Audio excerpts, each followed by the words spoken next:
Hello students, welcome to chapter first some basic concept of chemistry. आज का हमारा topic है मैटर।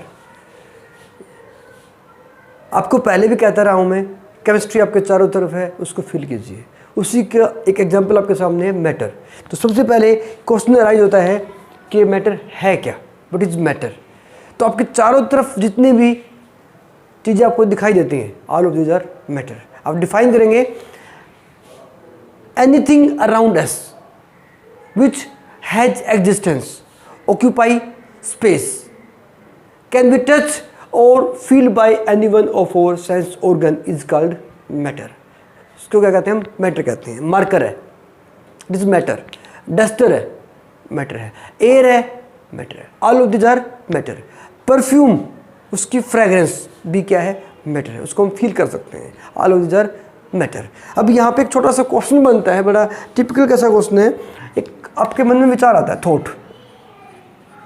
थॉट। अब याद कीजिए, थॉट, विचार क्या मैटर है? कुछ सोचेंगे मैटर है, कुछ नहीं है। लेकिन एक्चुअल में सोचना जो थॉट होता है, मान लीजिए मेरे मन में विचार आता है कि मैं देश का प्रधानमंत्री बन जाऊं, लेकिन बन नहीं सकता। विचार आता है तो मेरे मन में आ रहा है, उसको दूसरा फील नहीं कर सकता। इसका मतलब थॉट मैटर नहीं है, थॉट इज नॉट मैटर। तो याद रखेंगे, बड़ी इंपॉर्टेंट बात है मैटर। अब बात आती है मैटर को क्लासिफाई करने की। अब मैटर को कैसे क्लासिफाई करते हैं? देखिए, मैटर के दो क्लासिफिकेशन है, फिजिकल एंड केमिकल।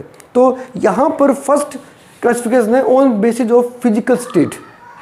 तीन तरह का होता है, सॉलिड, लिक्विड और गैस। यहाँ देखिए, ये अब यहाँ पर जो ये दिखाई दे, इसके अंदर पार्टिकल्स, उसको बोलते हैं कॉन्स्टिट्यूएंट पार्टिकल्स।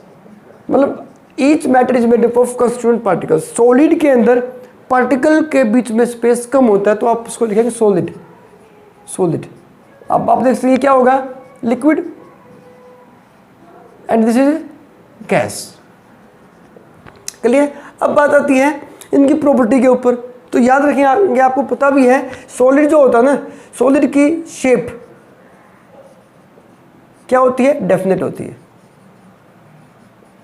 Definite shape. इसकी डेफिनेट शेप नहीं होती है, इसकी भी शेप डेफिनेट नहीं होती है। अब मान लीजिए आपके पास पानी है, गिलास में पानी है, उसको अगर आप बाउल में डाल देते हो तो उसकी शेप बाउल जैसी ही हो जाती है, शेप चेंज हो जाती है, शेप फिक्स नहीं है।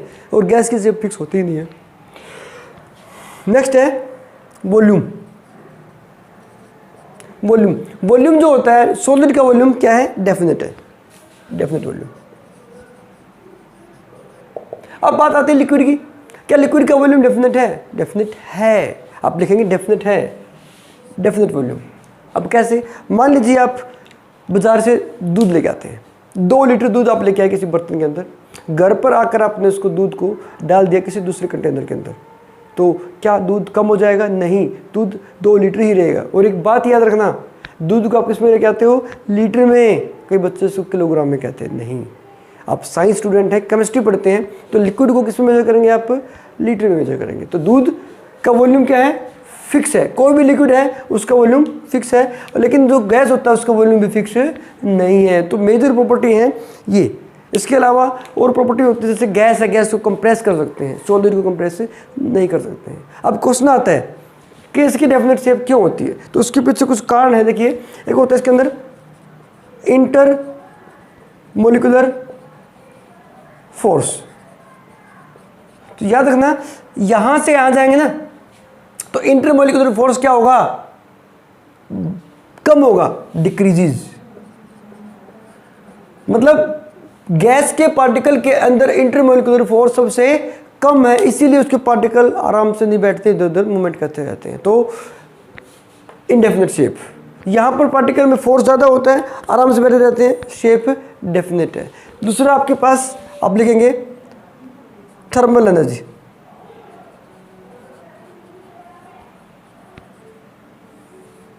यहाँ पर थर्मल एनर्जी गैस की सबसे ज़्यादा होती है, इंक्रीजेज।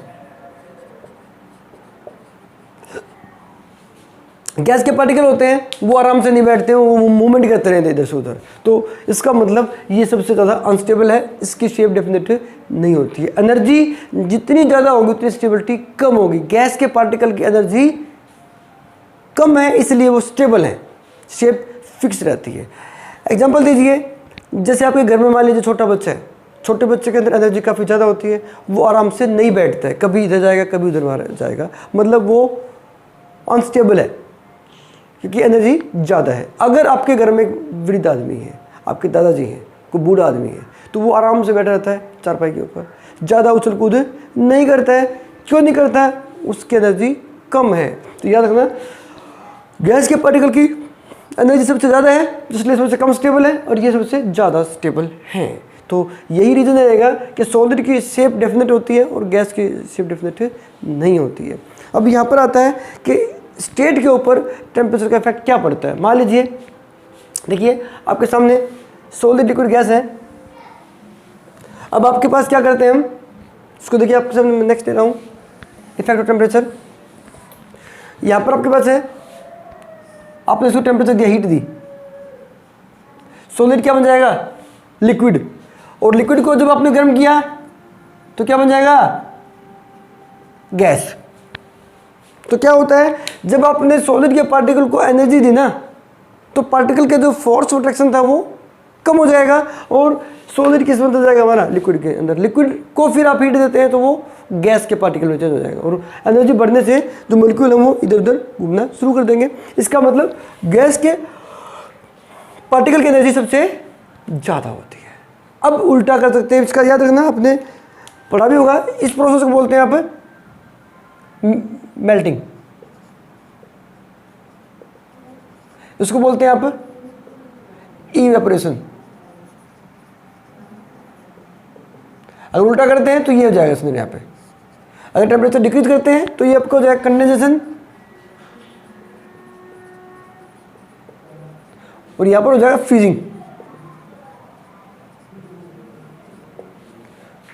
इसको आप फ्यूजन भी बोल सकते हैं, फ्यूजन। ठीक है, तो ये आपके पास स्टेट बदल जाती है, और यहां पर डायरेक्ट अगर सॉलिड बनता है गैस तो उसको बोलते हैं आप क्या बोलते हैं इसको? सब्लिमेशन। सब्लिमेशन। जैसे आपके पास I2 आयोडीन, कैम्फर है, कपूर की गोली। कपूर की गोली क्या होती है? डायरेक्ट सॉलिड से गैस बनती है, घरों में यूज़ करते हैं कपड़ों के अंदर डालने के लिए। तो ये आपका एग्जाम्पल किसका? सब्लिमेशन का। चारों तरफ आपको केमिस्ट्री दिखाई देती है, आपको फील करना है। तो याद रखना, जब भी आप कपूर की गोली देखो तो याद रखना सब्लिमेशन वहाँ पर होता है। ठीक है, तो ये तो था आपके पास फिजिकल क्लासिफिकेशन। उसकी स्टेट के ऊपर हमने 3 तरह से क्लासिफाई कर दिया, सॉलिड, लिक्विड एंड गैस। यहाँ पर सिर्फ उसकी फिजिकल स्टेट बदलती है, कंपोजिशन चेंज नहीं होती है। अगला जो क्लासिफिकेशन है उसको बोल सकते हैं आप मैक्रोस्कोपिक क्लासिफिकेशन या केमिकल क्लासिफिकेशन। तो इसको समझेंगे आप। देखिए, आपके पास मैटर है प्योर और मिक्सर। पहला आपके पास है प्योर। अब देखिए, मैं लेता हूं प्योर क्या होता है। प्योर के अंदर क्या कहेंगे आप? इसके अंदर सेम काइंड ऑफ एटम्स या मॉलिक्यूल, ये वो फॉर्म होती है which contain same kind of atoms और मॉलिक्यूल, उसको बोलेंगे आप प्योर। 2 फॉर्म इसकी, एलिमेंट के अंदर same kind of atoms. Element में क्या होंगे? सेम काइंड ऑफ एटम्स होंगे। याद रखना, कई तरह का होता है। जैसे आपके पास है monatomic, mono atomic, diatomic, triatomic, tetratomic, ठीक है, ऑक्टाटॉमिक।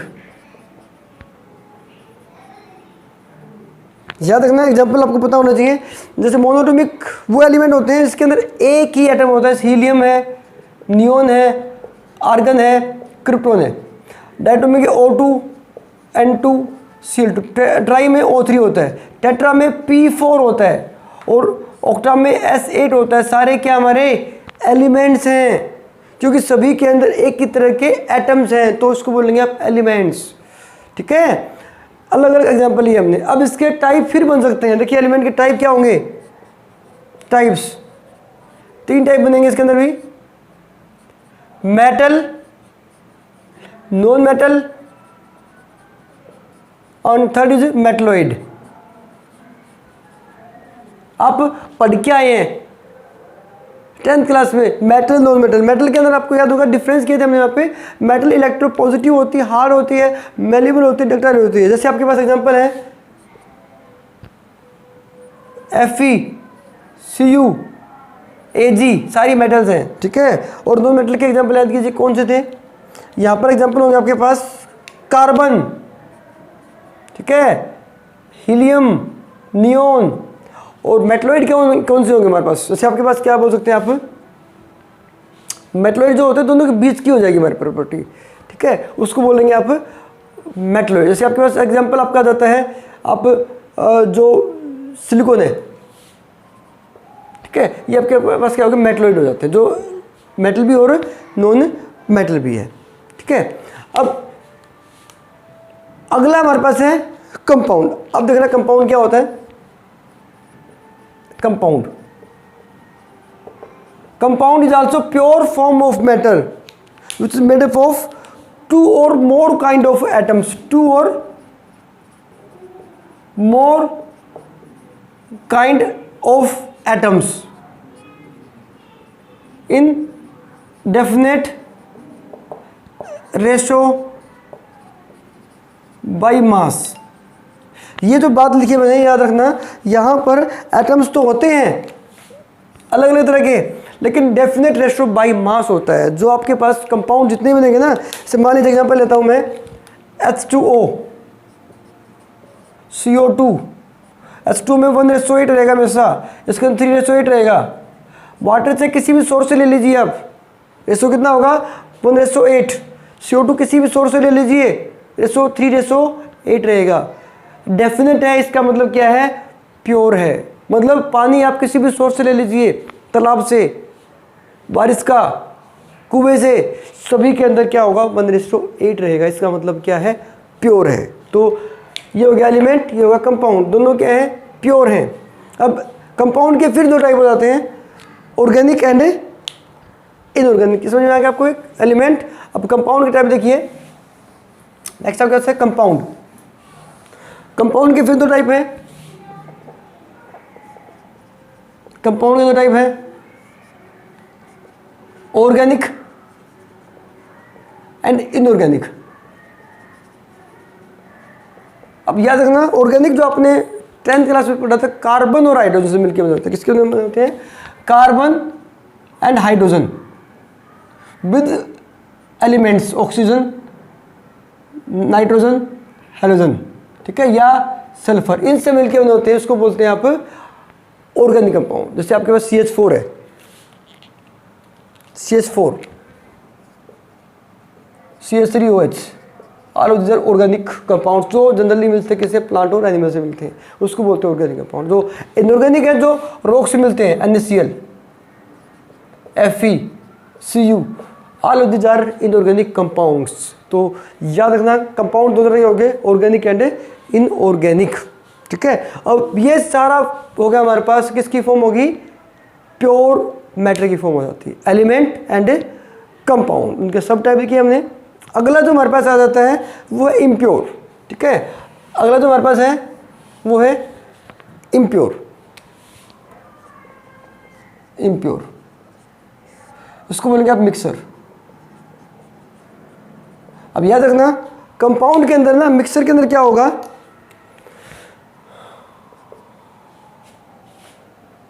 इसमें आपके पास 2 कंपाउंड मिल जाते हैं इनडेफिनेट रेशो बाय मास। इसमें याद रखना, इन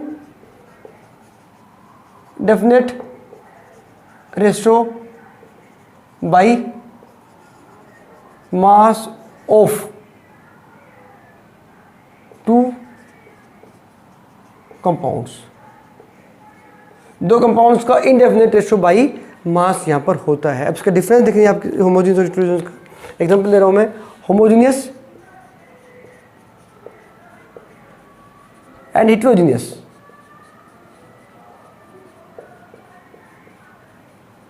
आपको समझना है, रट्टा नहीं मारना है। होमो का मतलब क्या होता है? सेम। क्या? सेम या यूनिफॉर्म कंपोजिशन। जो होमोजेनियस मिक्सचर होता है उसके अंदर क्या होती है? यूनिफॉर्म कंपोजिशन होती है। और यहां पर क्या होती है? Non uniform composition. Non uniform composition रहती है। बड़ी इंपॉर्टेंट बात है यहाँ पे, आप इसको एग्जांपल से समझेंगे। देखिए मैं इसके नीचे अंडरलाइन कर रहा हूँ, यूनिफॉर्म और नॉन यूनिफॉर्म। ठीक है, यूनिफॉर्म जैसे आपके स्कूल में यूनिफॉर्म पहनते हैं आप, सभी की सेम होती है। ठीक है, अब यहाँ पर क्या रहेगा? एग्जाम्पल देखना, ये यहाँ पर भी आपके पास वाटर लिया हमने। अब वाटर के अंदर हमने यहाँ मिला दिया नमक, और नमक जो है सभी जगह पे बराबर रहेगा। और यहाँ पर नमक की मात्रा नीचे ज़्यादा होगी, ऊपर कम होगी। तो ये जो आपका होगा सॉल्यूशन हो जाएगा, उसको बोलेंगे आप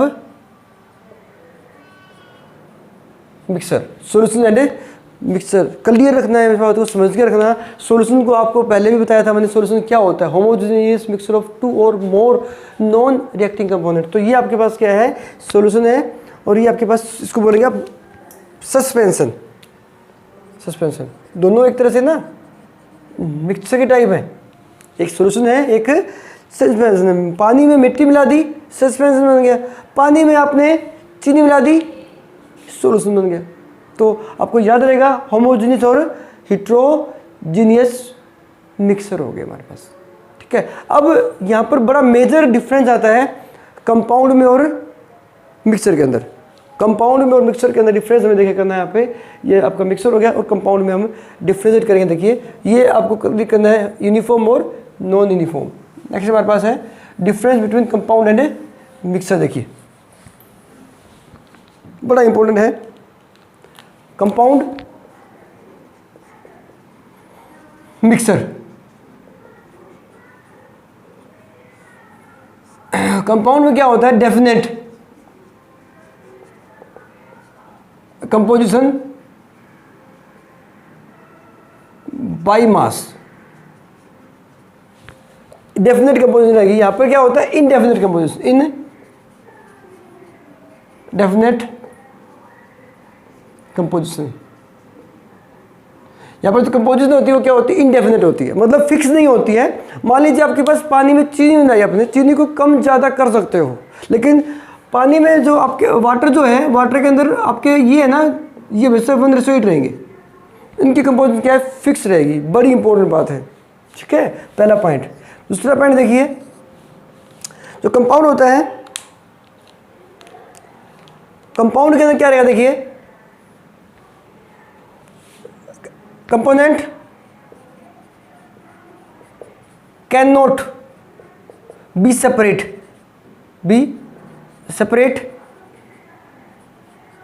बाय फिजिकल मेथड।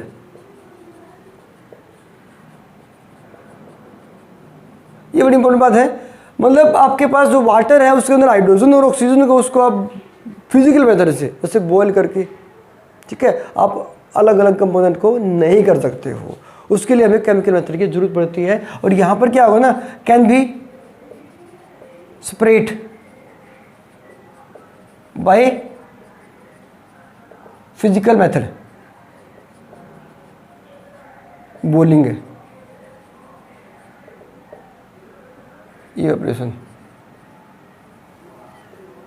डिस्टिलेशन, इनसे आप इसको अलग कर सकते हो, बाकी को अलग नहीं कर सकते हो। तो याद रखना, जैसे मान लीजिए पानी में आपने चीनी मिला दी, पानी को गर्म कर दिया, पानी उड़ जाएगा, चीनी बच जाएगी। आप इसको अलग अलग कर सकते हो, लेकिन यहाँ पर इसको अलग नहीं कर सकते हो। लास्ट डिफरेंस देखना है आप यहाँ पे, जो कंपाउंड होता है, कंपोनेंट लॉसेज देयर प्रॉपर्टी या आइडेंटिटी, रिटेन। यहां पर क्या आएगा? Component retain their identity. ये रखना, ये अपनी पहचान को रिटेन करते हैं। मतलब आपके पास पानी में चीनी मिला दिया आपने, नमक मिला दिया, तो पानी का भी टेस्ट आएगा, चीनी का भी आएगा, नमक का भी आएगा, सभी की प्रॉपर्टी मिलेगी आपको। लेकिन यहाँ पर आपने पानी में हाइड्रोजन और ऑक्सीजन से मिला है, तो हाइड्रोजन और ऑक्सीजन गैस थे, लेकिन पानी क्या होगा, लिक्विड होगा, प्रॉपर्टी डिफरेंट आ गई है, तो कंपाउंड की प्रॉपर्टी डिफरेंट रहेंगे। तो आपको याद करना है कंपाउंड और मिक्सर में डिफरेंस, या आपसे पूछा सकता है होमोजेनियस और heterogeneous. This is all about matter. बड़ा इंटरेस्टिंग था, आई होप कि आपको याद रहेगा। मेन बात आपको याद रखनी है कि एलिमेंट क्या होता है, कंपाउंड होता है। तो छोटी सी बात और याद रखना, देखिए जैसे सिंपल आपके पास है H2O2, ये एलिमेंट है, ठीक है। H2O कंपाउंड है और H2O प्लस NaCl क्या हो गया, मिक्सर, ठीक है। तो याद रखना। अब एक होता है एलिमेंट या आपका मॉलिक्यूल। तो ये जो आपके पास इंडिपेंडेंट जो एग्जिस्टेंस करता है, मतलब कोई भी इंडिपेंडेंट जो एग्जिस्टेंस करता है उसको बोलते हैं molecules. Atom generally independently exist नहीं करते हैं। तो याद रखेंगे एलिमेंट, कंपाउंड और मिक्सर। आई होप कि you have enjoy this chapter and study with me and enjoy chemistry. Thank you for watching, subscribe and share your friends.